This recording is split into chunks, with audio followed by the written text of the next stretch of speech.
demonstrates how to properly enroll an employee for biometrics at an InTouch terminal. Depending on the InTouch setup, you can use a supervisor badge, or, if you have a manager license, your employee badge number. In our case, our manager is entering his badge number and providing the manager login password. Our InTouch has a manager mode screen programmed to allow the manager to enroll and unenroll employees from biometric usage. Tap Enroll Employee.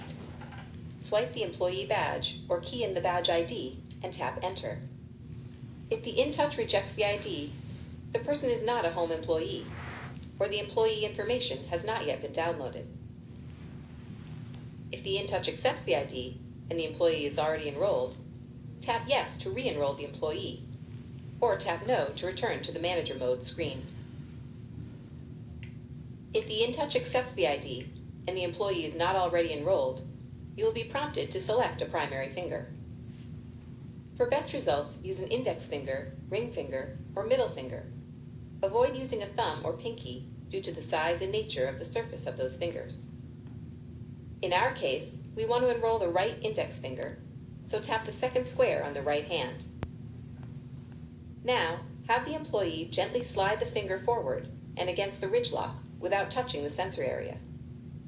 This is important, as it helps dissipate electrostatic discharge that could adversely affect the InTouch.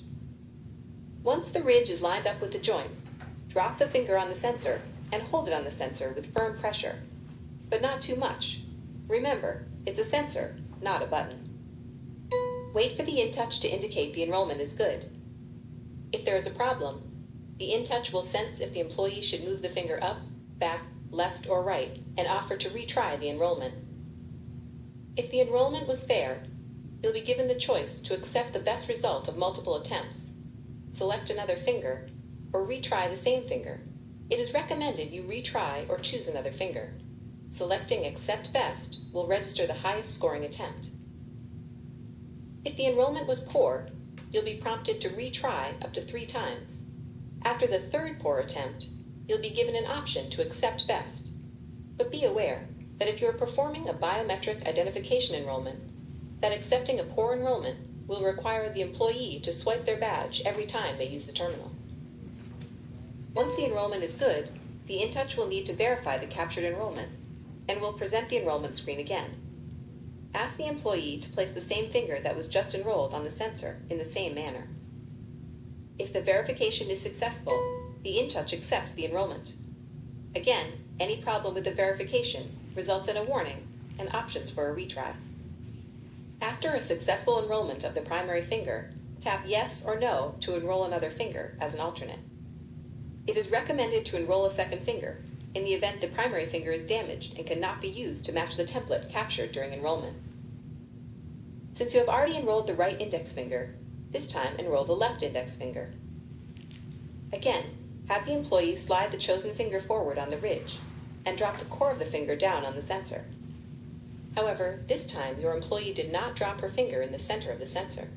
Let's see how the InTouch responds.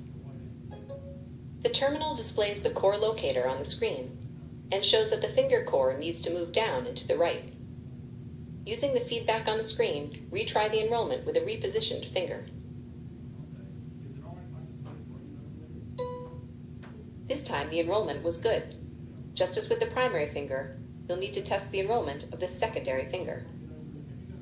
This employee is now successfully enrolled. If you have another employee to enroll, tap Yes or tap No to return.